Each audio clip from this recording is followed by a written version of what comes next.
Emo bibi akwaba biomba Attention TV ene wie kwentwa. Me chance say na abrabo mo asetrapa na ye de ba besum wo hwe na akua ahofe bia ma tenase no ensem a ye ba beka na sa asem a beka ye ba beka no ama me krakra aboto ama me wira ho enu nti ne ne mato nsa fra me papa eye Reverend George Wonder ti say JP say ne wombrem na wonfa awofo no entutu ye because aya na nsem ni bi wa awofo no ye a ano odin kakra asana eye bishop beba no ma yentie story ne kakra bi mra na fe yento aso justice ni e trecha e dia to opipa eni monyamfo mu na sabia ku sabia son ne papa so etiri turu ma hwia etimi agi 1 billion edi ema 1.2 billion na makola ni monyamfo say wo pro enye nyame a eye de na ekoso na sa asem we hu no de besi mi tro nyame ma ablante ete say atunya mi ado abran patwe na konya ne branim kakrama na ase se de ote wono ya me patwe omo nyi video no so yo papa udi say patwe femi Daniel Dambe wo ba show iso ayo Bible yo Quran ya bibi focus ya snap kasa preko ni bodu apede patwe me pe Bible ko here sorry patwe me assemblies asole ba ya sister Pejamano fansa ba ko ate boko peja koso ka bodin eye me udin eye me Daniel Dambe mikra Bible sa sama me beken eye no kretrodo mi nitro onyame boa me abushafo akwala we na ne papa ti ahohoro etu ede mu mane nom no dun so mu mane nom no ne papa ne de wo ye cruel ankasa Daniel it is saying atunyame ado enen pese unya daje na ukasem no de koye ye aye hye wo no edi save ye de ne si wo no papa entem start no ansa na ekowie se ekohye wo no acho issue ni na se mi tire na mi ko school no ma mi ko school ni ye like JHS3 and I tire na results ni by enzo a enzo no person we say pacho mi grade 38 entina on pesa ube ko school no adentia because no ye building construction ne juma no ayi libi laba wo libi laba na ni say pacho like ebi ade enim wasi me ye ne sa troshem pacho ena okache me se ne workers ni ntimi ye sa ade ne ma no agise wo ntimi forget school no na me ndi netina obema second king ema me examples me hwe police for omogina ka kwam omo ade che no mato papa we de se kochelo etina te se fie na bo efio na bo papa tim de ahoto pa de ye ne yere ne nyina obi no peace ne yere no so kro ye ne bi ne mi sisi ay ka se mi nua ba panyin wadwa no ko or nursing training or level 200 and go ba be den o sadu nsa she jemu no papa we de se kochelo den o do nsa she jemu no but no man yede ni ska third wife no man o man ska man ye gane ma yendi kina kom dem na ne yede no so o ye o pama de e no sa tuntom biscuit ni tofantof ena mi kom dem na mi ko yi biscuit ba ko we ena ne yede no hu ye eno papa ne ba no ka chenze on pesa me ma ko yini ne whisky na ade a oton me ma ko yi biare tata o ba so na me ma me aka benku awia chesa kra no ho fa ba mu ehi ho fa ene e ka se ho asa wo ba ho nani mu dua ba mu wa monyamfo ntsele papa bronsam ntsele wikiti ntsele sasa bronsam Goliath ntsele se sai sabe ma tintin se ne kwoti sunti ne ma me nti hu jai ale se kwa ya se ngetua atena wa rekwoti kase ya na de ade ni ba asre asam we de edika kakra ya nkola ni bita bisa se mitimi bisa se we oye me mama ana se we ye me papa because treatment on them wo no ankasa na wo fu a mo de na ba wiase no ana eya na no odin ene bishop wa ha akola nkomo we ye betra se ne yedidi na ode awofo atoyie esanso de nkola nso atoyie se ne be ya asumbe brabo mastrapa ya tnase papa akwaba ya me de papa hu sa asemo ya areho kakra bi because mama is speechless cry say wes no emba ye bisa no maye bosa because areho papa na I don't think say papa no oye normal wonye normal baby papa we should say bia no oye normal but sa week trimodino woni trim onye normal oye beast okay beast oye aboa okay explain it oye aboa in the sense say obi biara onitima emanipe bia oye omo treating ni passe no aboa nkwa na betimi aye ni pasa nti aboa su bi wonimu ena ema ne yes ade no na ye de kama menche ahwefo ni atiefo se nyame hiro bibiara nyame adoma on the 30th April we are widows day no nti ye be hin obi ase onimokra ne bia obetimi afre na yeah na obi owotima bia na so wa abadaye bia no emfon se ne abofra no be ye obonisi afa wo limit obebu na akoduru na obu no nso a ewo nsem obeka akire no na odi atenete no se ne be ya information no oyeye no onsan koye biom but we die oni ni pesu but owoni pani pedua but ne tini mu no eya aboasu esan se untime wankasa wasene ba obetimi abonu to that extent say to extent say kra say obesan so di na to ejamu say wo hye no boni ben kra no wa ya ese say wo hye no onko break bank ena wanko wia wo sika so wa wia wo sika mpo a that's gone beyond human imagination abro ne padwene ne nti aseso se ni peti say betimi aye ne basa enne se okoye ne obi bade a ena nka sada na obesie ni pano ni kan so because obapo na wo hye no ne kan so se a na koye obi die nso a na me se nkola etititi nkrofo nchen no na ena ya mo treat o musa well nti se obi a onte wo nchen wa wo ye mba wasene ba na wo ye ne se a na o pa kire se adwen ben ne ta kire a wo de ye ne wo ye no ana onji maame ne ndi se sa abofra no eye wo ba. So these are some of the questions I say bisa ye ho.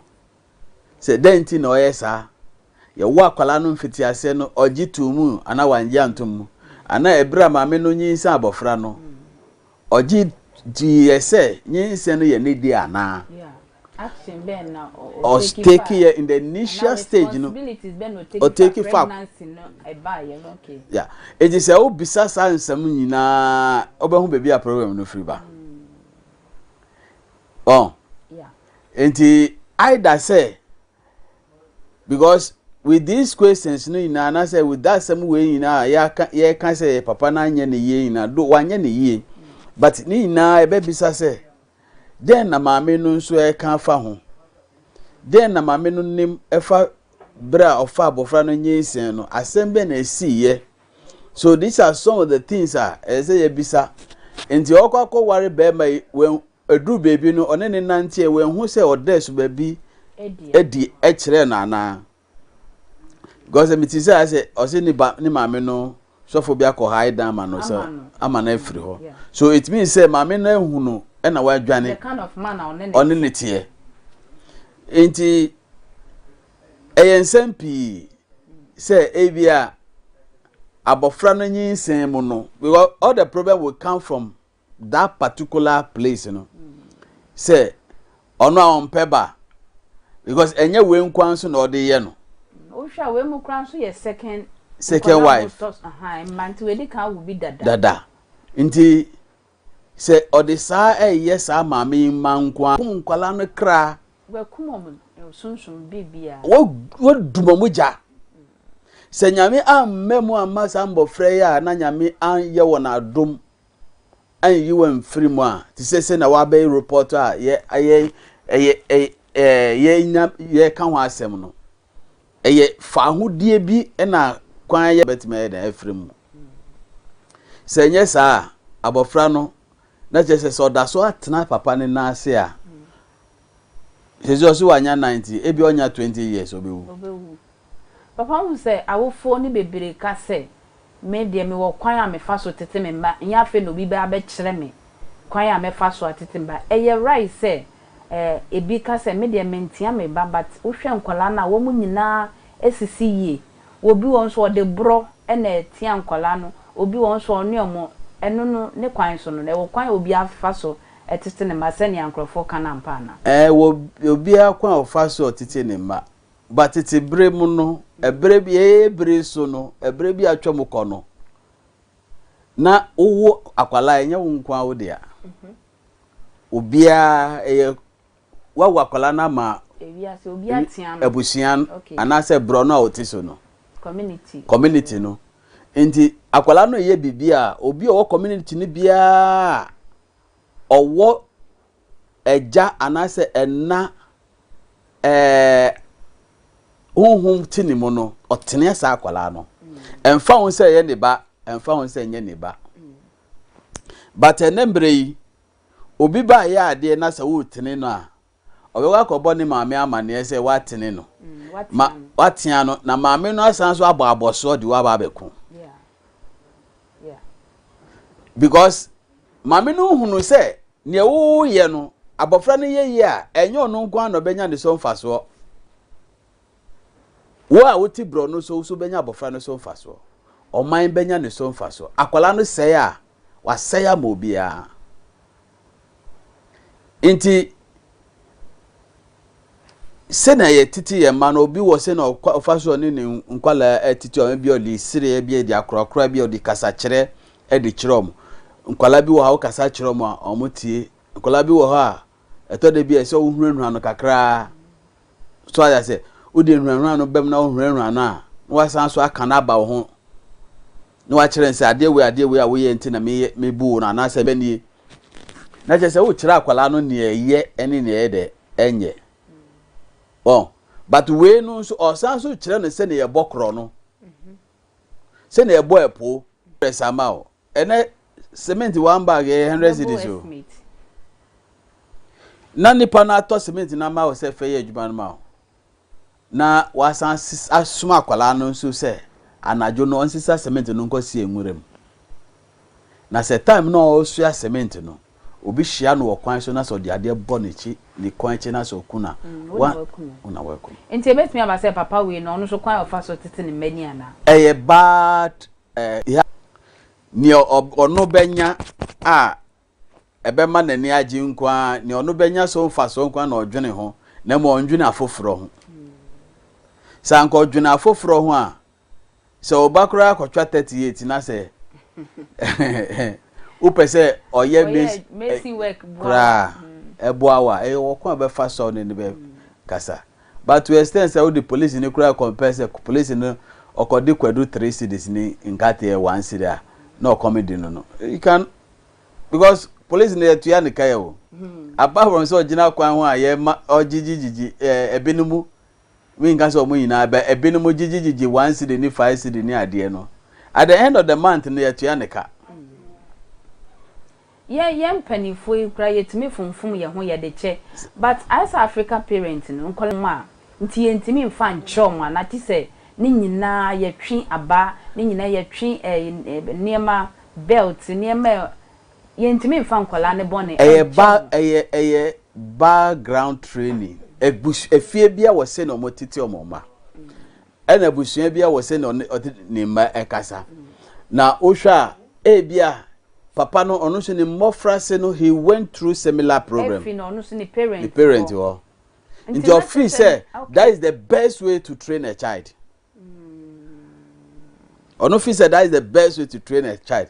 But because most of the times, you know, you feel say you nim free and mofra se no eno an ye de nyini.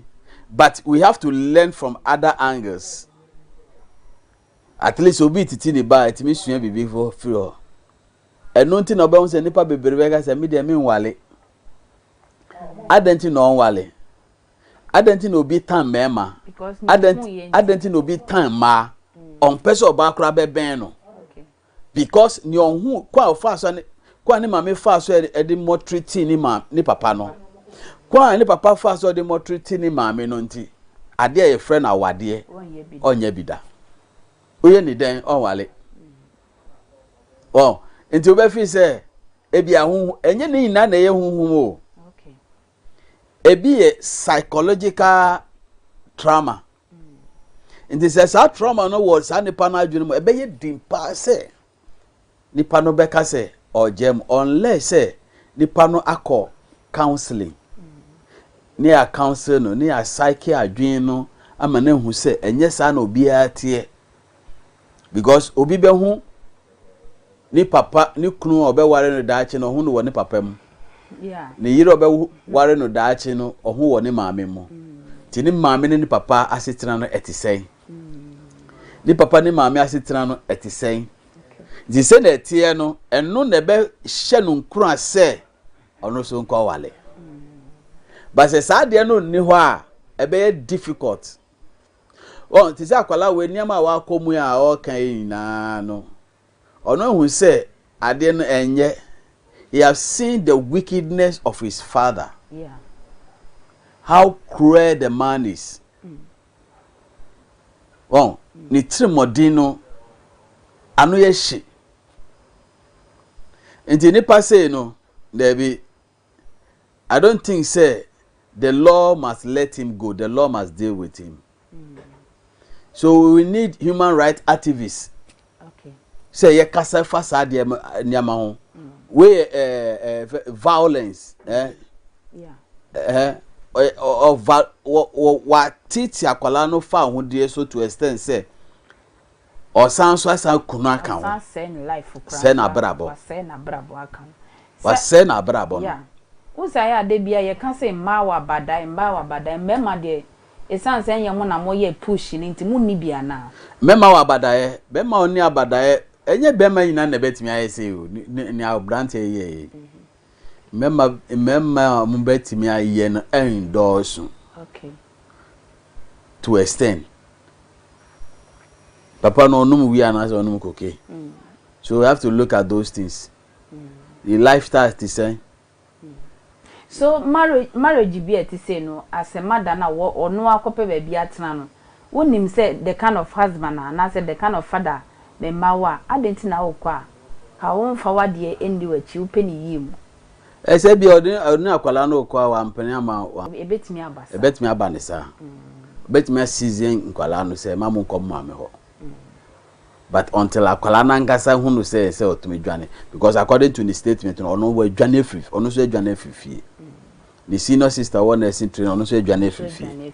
So what kind of father are you? All your children are running away from you because the bedu baby obe nyini aya akwakora no a wo be 70 and 60 years and 80 years I want to mean adwuma biom. These are the people who are supposed to come and assist you. But what pamo mu if you do that age now one officer obe wa show obi amehwe. Oh, recently na mini sister be dey go say ni papa anhwe no wan feel mo time ono ya brantie na no officer oye teacher ni a anase oye na juma na sikaba ni sem ahwe mo wan feel mo but ene why gogo no afi we hu omo no afi na ofrefre na man pressure. Well, the time na na say to me take good responsibility no that time no one yet etwam nti what the man did no to me no the law must take hold of him. Let's go back to the third wife no We ye sure say ono ana semu ba na ne biscuit wo ko fa ya anko be complain. Oh, onye complain. Anko na anka ukunu ba so de. Uba. Na wonim ekunu so awale no. Adenti na anka won kana no ntum. Na anka 1 cedi na 2 cedi biscuit no. Ensehwe enye ne banti. Say otan otwikura. Say ne kura manu wu a ono ne manu wo ho. Say papa no we japade bia de be ma ne manu. Most people manu be beraju mo de kwa awade no mu no eye japade. Okope ejapade. Yeah. Okope ejapade. Ejapade. Okay. Because say obi a what me aware 1 2 na wa be toso. Say nye ne japade owo a bibi owo a anka o me toso. Yeah, enti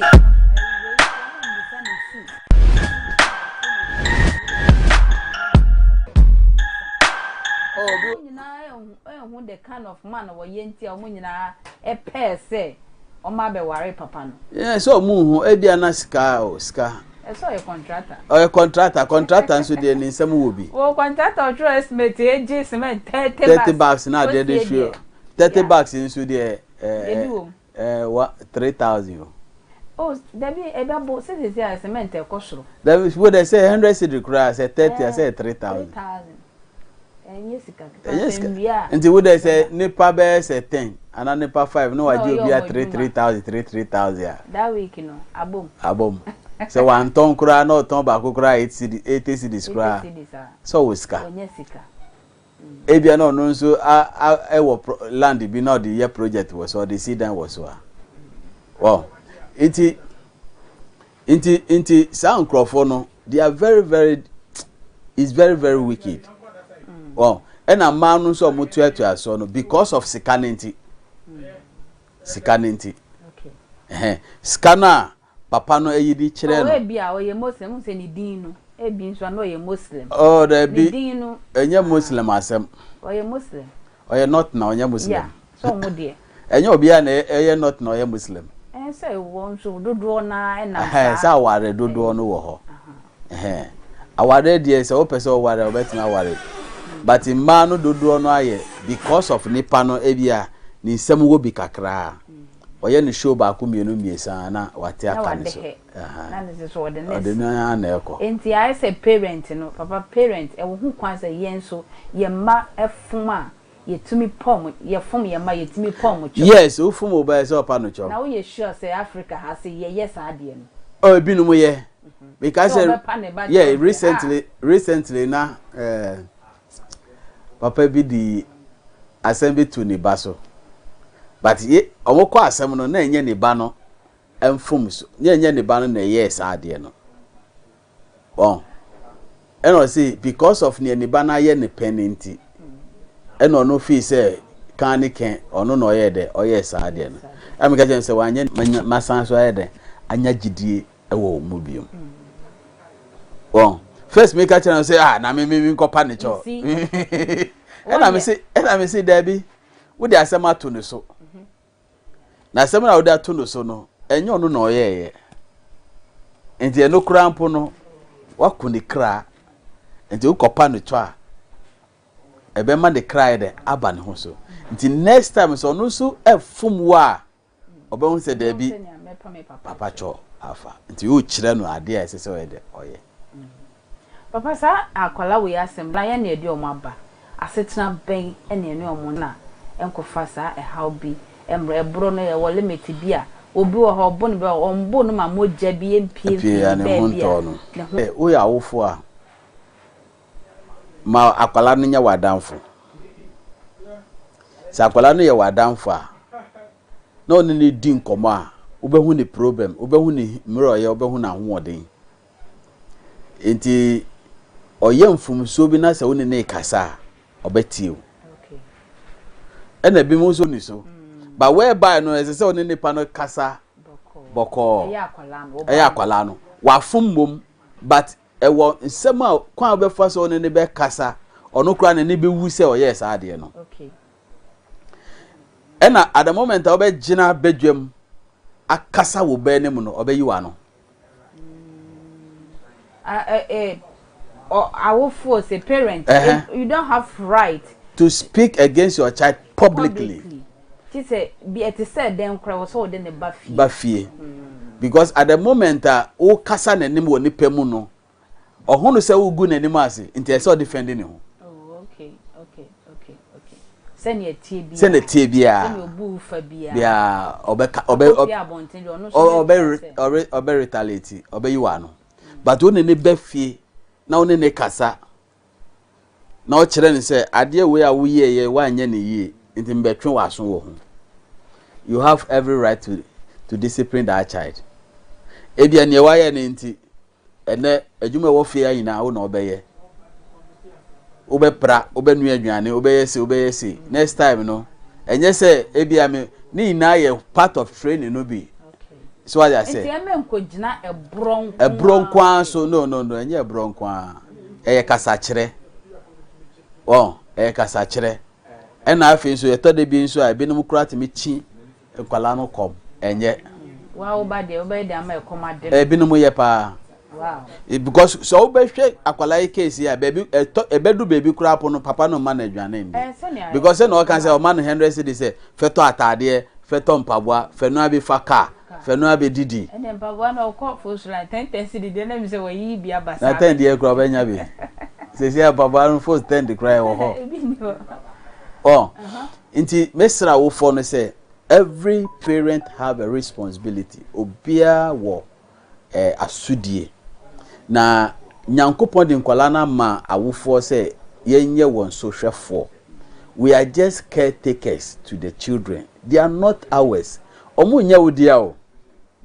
Akwala na nyamedi ama wo no enya wodia wo mu self no wasem na eba enso enya wodia. Oh yes sure. Enya wodia enya wo property no. Enya wo property. Obi property no de ama wo se aiso obi asi ne fie no de fie na ama wo se hwe fie no so mam. Inti wo hwe sa fie no so se bibia ense wo fie no bibi se ya ube bomodan se obeye ni yie se pipe na wo na pipe na freezer o ntwen ma nipa no mba ye ni yie ube hwe se ube pe plumber bia ma na yede abehwe leakage na ma o ansa na nipa no beba wa ba se fie ho aye fie a wa auto painting na o paint fie sa na etie ntakwala na nyamedi ama wo no ubehwe na pomudin ubehwe ne didiem na tare hyem na grodiem na disuemu. You have to be there for the child. Yeah. Inti se wonni ho emma sa abofra no a na wo de wo say we mi ana me wu na mi am property wa property o but enya wo nkwa wo dia obia wo ho bia dia eni sa abofra no because enya me peja sa abofra no a enya wo nkwa na obenya so mfaso o omo atwa wo ahia yina abusafo yina benya ne so mfaso oman benya ne so mfaso bebia ye wo no tu ye no wo be kai na chi akase aha na me free ma me nko ho okopotem ho aboko akohia ne namfofo dada bi wo ho obeyom papa enti ni mpeja ye no enye wo papa no ana maame no wo nkwa wo mfaso no no okay oman ene wiase yina mfaso no no enti awufo bia fanhye na adwene mu se me ba metiti na mawiase nya ne so mfaso efise se wiase nya ne so mfaso a eye me mfaso de nti wo de mfa ntutu ye hu se sesi o mampani jo mama oyega ni maame ba o ni papa ba lensu sesi a waye wiase nyina wiase nyina ehwe no Ghana ehwe no so as I say Africa ehwe no ne maame kura ni papa de o ma yira ye hu omo David because ade bi obeye bia no ebenya nsunsuaso ade we yo bidia ye mfa won eti ode saade no nyini a obahu se oman sika kura da ho a anase oyo oman adwuma ebeye din pa se obedi sika no nti papa usa ya yetaka se akwala we de wasoro we ya ne hwie efi titie wo mfiti ase no nti enya akwala ne subi Debi won se akwala ti se dua ya eba dua bi wo ho a ehya ase a pie ti se dua tia bi ahomadua bi sa inti as time goes on dua no enyini no dua o but ehya ase se fifi a ba ti se ahoma okay no no yes obe so obe nyini ebe dru bebi no anyi no wakwa ne ho sa but ese obi train me no odi dua esi ho ma no but esi wo na se wo straight no afei na se ebe nyanti na se sha se nyini kakra because afei na enu ankasa gina ho se dua ankasa enyini ma ne ye dua kese pa na so ni mfiti ase no ti sa homatea enti akwala bia hia atenetene afri ne mbofra ase because nyama bi wo ha oni akwala no be kan wa asem oya ade da bi ade we ye nya ne se ye ne se okay uko school ani obi nkokun obi ya obibi a fache no hun se ne ye hu ni pamobo obi ya obibi na se wonti ase a bo madam amane ana wo ba fi a be ka kirem obi ya obibi a wo de be ka kirem why men so mi nya wo hwe eba ne sa oba na obeka asem no kirewa na wanya nyansasem pa bia den aka kira kwala no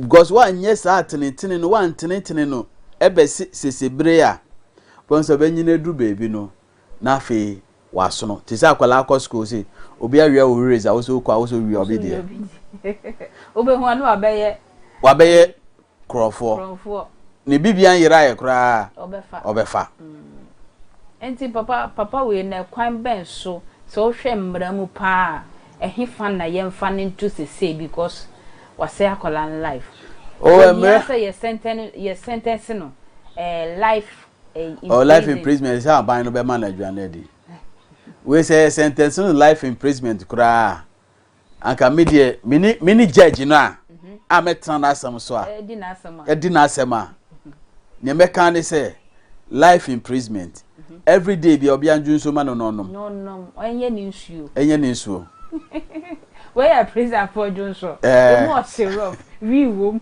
red wom shisha wom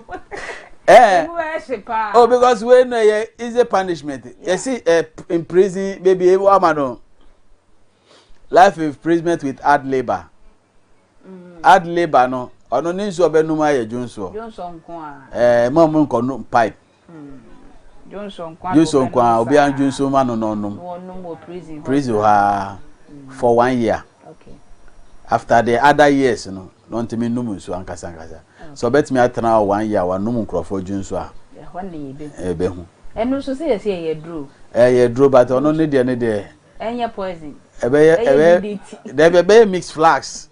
Because obi de obi na syphilis woni ho. Obi so de na. Obi de na yade bi woni ho.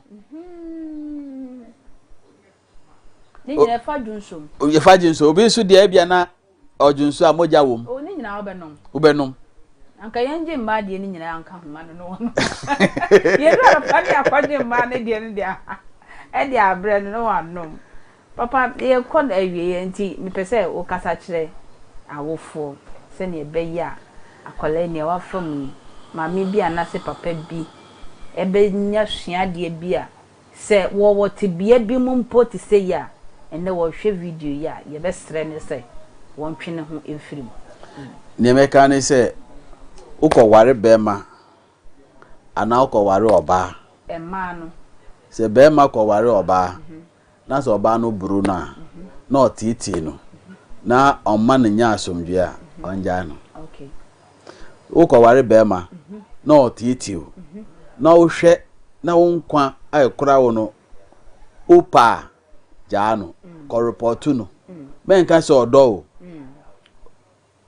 menka se odo nti nkwala nti ukra ni nkwa tintin hu hia si nkwala no nti wo kwa waja bema no wo kwa nkwala no wa form edi wachi ana se ko report no madosu ana waju human rights fa bema no koho ko report no ne ode aye wo nyina no ye betena ase ne aka ho asem na bebi a esese ye ma no hunu ni right wo no ni ama na hunu ni right nti mesre ma ye bo omo wo fie omo ntimi nka ye bo omo ne nkwala nyina wo fie ye titi omo adwane kura etode bi kura be ma no ko ma osika na owie adwane age so no abedi ni opansa na ne be ka no de ama me kai se abrante bi amenem no na okofa aga bi na omusika e wo amkodnu omo 1 cup ena ono ebedi omo ni na akola no ndidi ye oba no so ndidi ye nti won be ma se wo ware na ondwe ne obi aho age so no ame ansa ena ono so didi pa otimi di dokun bako 30 non stop nti mesre eno nti nyame ya doma on the 9th and 10th May ye human rights program ewo Restore Mandate Global Ministries Agape Park nti bra mo guest speakers from Nigeria omoba ena ebimsu wa Ghana ha misu mekasebi nti bra yebeye no wo Agape Park upa park ti se wo de bisaifa na waka ho no wo no a wo de ho a me wo ho bra nia ye nkasa bra beti na ye nkyere awofo wo na sede eni wonso a ya prawo obi a ya rape wo ina no ye ni doctors insu be ba around ye ni lawyers be ba around almost ba be kasa fa obi rape wo a bebi e se odiko kwa ebe faso ebe hu se wa rape obi doctors ba be kire mo e de a kire itimi srew on the 9th and 10th May time no ye 4:00 p.m. and the best program no e wa Agape Park Restore Mandate Global Ministries ohono ne ye program ye be ye no wa sorry dan enem because e open to all enye Christopher nkwa krembofo abosunsunfo akonfo friend say obia ye tu safro obia bra na besua bibi fa ba obra se ne be ya obenhu se na oni nipa betena na se obi ye wa yakayaka de bia wahu na watimi a report no bibi esese wo report no e na afensu human trafficking omo tunton kwala ni ade ina ebe kasa fasa ni amane ina ti ebe sere afensu me invite ekunafo ina on the 30th April and also a Wednesday anopa 8:00 e was the same place Restore Mandate Global Ministries ye wo adoye ni achede e de be ma sai kunafo ni ina ti esere wo ye kunani a wo ye be ma kunani a wo ye oba kunani o you are welcome nyame hira ye ina me number no so ye 0249942113 0249942113 nyame hira ye. Daddy, thank you for coming. You're welcome. Yeda eye Bishop Asibebre African kolani bi wo ho a aya na ye bre kolani bi e wo mane awofufie nso entete ne amane hunu wo mo nnem no eya na no de ebi kura de mo mane ensa hyegem ai wo hyegem na akolem se de nsa hyegem nyina ono ane papa ebi mu no anso hye na de agu ne ban kokromoti su kakra ano odin ye besere se ye betie ye papa asem ni ye hu se ne ne ye mane so ebe transi asundwe ma emfa wo haw ne oye na bia nso embeto enkwala no so akwientwa enenne me ne Reverend Tisay etna se de akole asem ebe sum akra